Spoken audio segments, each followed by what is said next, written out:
रोजाना खबर रखे सब पे नजर। लाइक कीजिए, शेयर कीजिए और सब्सक्राइब कीजिए हमारे चैनल को।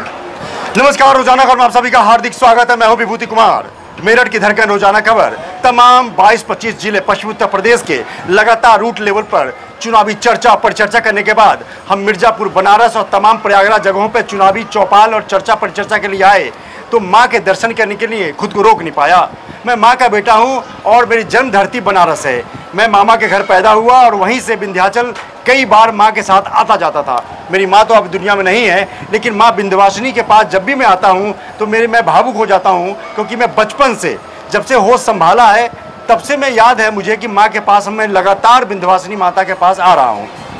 रोजाना खबर मां के चरणों में, श्री चरणों में रोजाना खबर को हम नतमस्तक करते हैं और मां के बारे में कुछ ऐसी बातें सुनते हैं सुशील उपाध्याय जी से, जो यहाँ पे पुजारी हैं, और जानने की कोशिश करते हैं कि मेरठ और तमाम जो जगहों पे जो लोग नहीं आ पाते हैं उनके लिए ये जानने की जरूरी है कि मां विंध्यवासिनी माता की महिमा क्या है, कैसे उत्पत्ति हुई है और क्या मां किस प्रकार भक्तों की मुराद पूरी करती है। नमस्कार सर, कैसे आप? एकदम बढ़िया। सुशील जी, आप जिस तरीके से पूरे दिन लगे रहते हैं भक्तों की सेवा में और माँ की सेवा में, सबसे पहले कैसी अनुभूति होती है? या आप जन्म आके आपको जन्म सार्थक नहीं होगा क्या? माँ विंध्यवासिनी धाम कॉरिडोर भी बन चुका है और मुख्यमंत्री योगी आदित्यनाथ यहाँ आकर शुभारंभ भी कर चुके हैं। ऐसे में माँ की क्या महिमा है, माँ किस प्रकार उत्पत्ति हुई है? गंगा किनारे, बस मंदिर के नीचे माँ गंगा, पतित पावनी गंगा बह रही हैं और सुशील उपाध्याय जी जो पुजारी हम जानने की कोशिश करते हैं उन तमाम लाखों लोगों के लिए, हजारों लोगों के लिए कि आखिर माँ की महिमा क्या है। नमस्कार सर, कैसे हैं आप? एकदम बढ़िया। दिन भर आप माँ की सेवा में लगे रहते हैं, आपका जन्म सार्थक हो गया, क्योंकि यहाँ पे लोग आते हैं साल में या 2 साल में एक बार। आप पूरे दिन माँ के चरणों में रहते हैं, जन्म सफल हो गया। पहले इसके बारे में बताइए। ऐसा है कि देखिए, ये कुछ जो है पूर्व जन्म के कर्म है जो कि माँ ने अपने चरण में हम लोग को स्थान दिया। बहुत बढ़िया, बहुत बढ़िया। तो जो है मैं बस यही कहना चाहूँगा कि माँ की बहुत ही जो है कृपा है हमारे और हमारे पूरे तीर्थ पुरोहित समाज के ऊपर, जो कि यहाँ पर जो है जन्म लिए और माँ की सेवा में निरंतर जो है लगे हुए हैं। ठीक है, माँ के भक्त जो है प्रतिदिन माँ के यहाँ लाखों भक्त आते हैं और उनकी सेवा करके जो है हम लोग को एक जो है बहुत ही संतुष्टि होती है कि भाई, क्योंकि जो है माँ के भक्त जो काफ़ी देश विदेश तमाम जगहों से आते हैं, माँ के भक्त देश विदेश तमाम जगहों पे फैले हुए हैं और प्रतिदिन लाखों की संख्या में आते हैं और माँ के दर्शन करके संतुष्टि पाते हैं। और माँ एक आस्था का केंद्र है।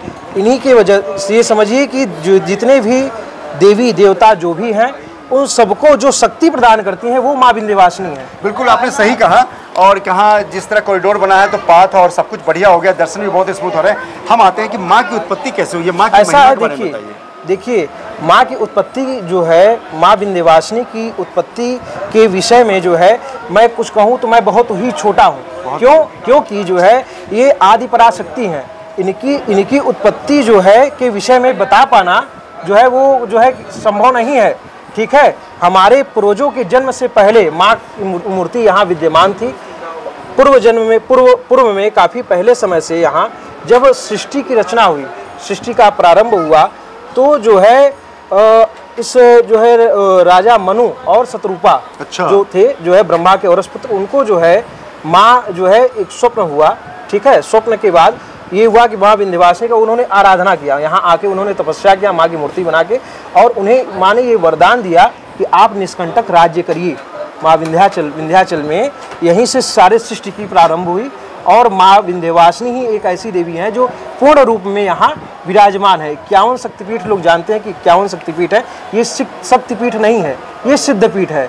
सिद्धपीठ का अर्थ ये है कि जहाँ पर आपको सिद्धियाँ तत्काल प्रभाव से तुरंत मिल जाएं। बहुत बढ़िया, समझ रहे नहीं?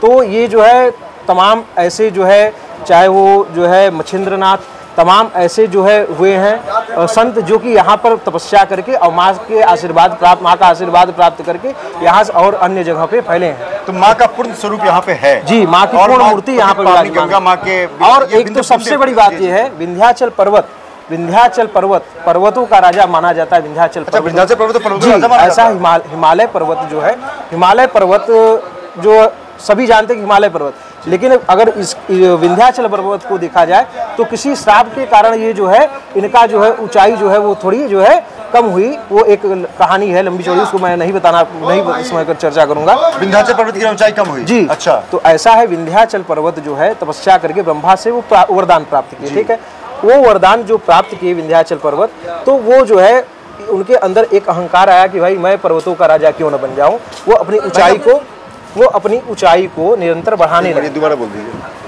विंध्याचल पर्वत को ये जो है उनके मन में आया कि हिमालय ही क्यों ऊंचा, मैं क्यों नहीं। तो उन्होंने जो है तपस्या करके ब्रह्मा से वरदान पाया। उस वरदान के फल स्वरूप ये था कि वो अपनी ऊंचाई को चाहे जितना अपने आकार को बढ़ा सकते थे। उन्होंने अपने आकार को बढ़ाना शुरू किया, जिससे कि जो है इधर जो है सूर्य भी उनके पीछे छिपने लगे। अच्छा, संसार में उथल पुथल हो गया कि सूर्य की किरणें पृथ्वी पे न पड़ने की वजह से जो है हाहाकार मचने लगा। तो लोगों ने अगस्त मुनि से जो है प्रार्थना किया कि भाई कि ऐसा कुछ करिए जो है कि जिससे जो है कि संसार का जो बना रहे, संतुलन बना रहे।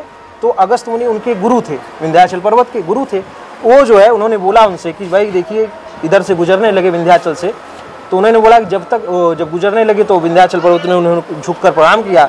और प्रणाम करने के बाद जो है गुरु ने बोला उनसे, आदेश दिया कि जब तक मैं उधर से न लौटूं तब तक आप इसी जो है अवस्था में रहिए। बहुत बढ़िया, ठीक है।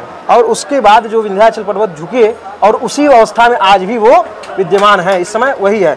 ऐसा मतलब विश्व में आपको ऐसा कोई स्थान नहीं मिलेगा जो कि पर्वत, विंध्याचल पर्वत और गंगा नदी टच करती हो, वो स्थान यहाँ है। ठीक है। और एक तो ये हो गया। दूसरी बात है कि जो है इंडिया स्टैंडर्ड टाइम जो नापा जाता है, जो है मानक जो समय है, वो आपको यहीं मिलेगा, विंध्याचल में ही है।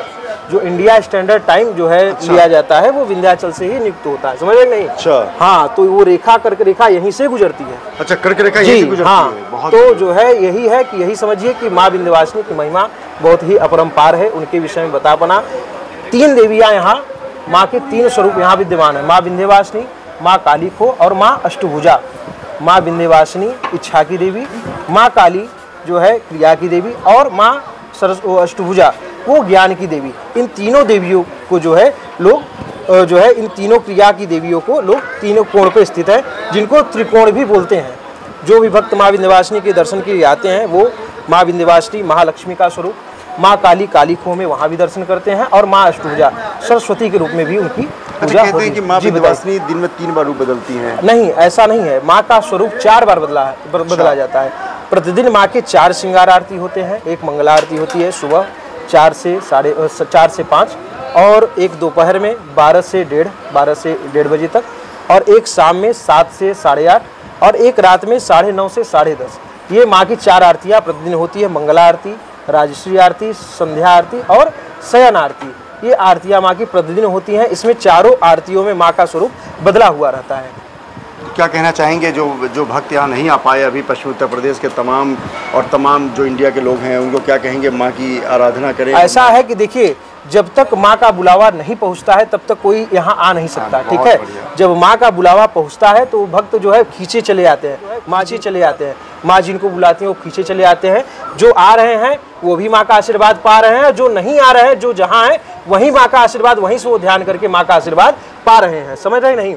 तो बस यही है कि जो जहाँ है वो वहीं से माँ की आराधना करता है और माँ की आशीर्वाद, माँ की कृपा उनके ऊपर सदैव बरसती रहती है। बिल्कुल। चलते एक सवाल और कि विंध्य पर्वत पे ही माँ के क्यों विराजमान है? ऐसा है, विंध्याचल पर्वत पर जो मैंने आपको इसके पहले पूर्व में एक कहानी बताया आपको, तो ऐसे समझिए माँ विंध्यवासिनी, समझ रहे नहीं? विंध्याचल अचल का मतलब पर्वत होता है। और विंध्य मतलब ये विंध्य पर्वत का नाम। तो माँ विंध्यवासिनी जो है विंध्याचल पर्वत पे निवास करने वाली ही माँ विंध्यवासिनी है, जो कि विंध्याचल पर्वत पे निवास करती है माँ विंध्यवासिनी। चलिए आखिरी सवाल आपसे, कौन सा मंत्र माँ के लिए जप करें कि लोगों को? ऐसा है, माँ के तो तमाम जो है मंत्र हैं, जो है दुर्गा सप्तशती में आप देख लीजिए तो जो है बहुत से मंत्र हैं, लेकिन मैं कुछ मंत्रों को जो कि माँ को प्रिय हैं वो मैं कुछ आपको मंत्र बताना चाहूँगा। जैसे माँ विंध्यवासिनी का विंध्य स्थानम विंध्यनिलयाम विंध्य पर्वतवासिनीम योगिनी योग मायाम त्वाम चंडिकाम प्रणमाम्यहम्। उसके अलावा एक ध्यान है माँ का, घंटाशूल हलानि शंख मुसले चक्रम धनुषायकम हस्ताब्जर्धतिम घनांतिल सच्चीताम सुतल्ल प्रभाम गौरी देह समुद्भवांतरिगदाम आधारभूता महा पूर्वा मत्र सरस्वती मनोजय शुंभादि दैत्यार्दिनी।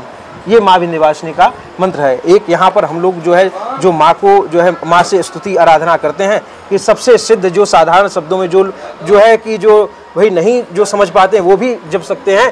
जय माँ दुर्गा, जय माँ तारा, दयामयी कल्याण करो, माँ दयालु हैं, तो दयामयी माँ है ही, वो सबके ऊपर अपने भक्तों पे समान रूप से, चाहे ऊंचा नीचा चाहे जो हो, समान रूप से कल्याण करने वाली हैं, कल्याणकारी माँ है। तो बस यही कि माँ विंध्यवासिनी के दरबार में जो आ रहा है वो तो झोली भर के जा ही रहा है, जो नहीं भी आ रहा है, जो जहाँ है वहीं से माँ का ध्यान करके आप माँ की आप देख भी रहे होंगे, विजुअल में आप देख भी रहे होंगे, कॉरिडोर को भी देख रहे होंगे, तो कहीं ना कहीं ये साफ है कि माँ की महिमा, मैं तो बहुत गौरवान्वित महसूस कर रहा हूँ, रोंगटे खड़े हो रहे हैं कि मैं माँ की शक्ति को महसूस कर रहा हूँ बचपन से, क्योंकि जिस तरीके से विंध्यवासिनी माता ने सबकी मुराद पूरी की है, मेरी भी मुराद पूरी की है। तो आप आ सकते हैं, माँ बुलाएंगी, जरूर आइए, एक बार विंध्यवासिनी माता के दर्शन जरूर कीजिए।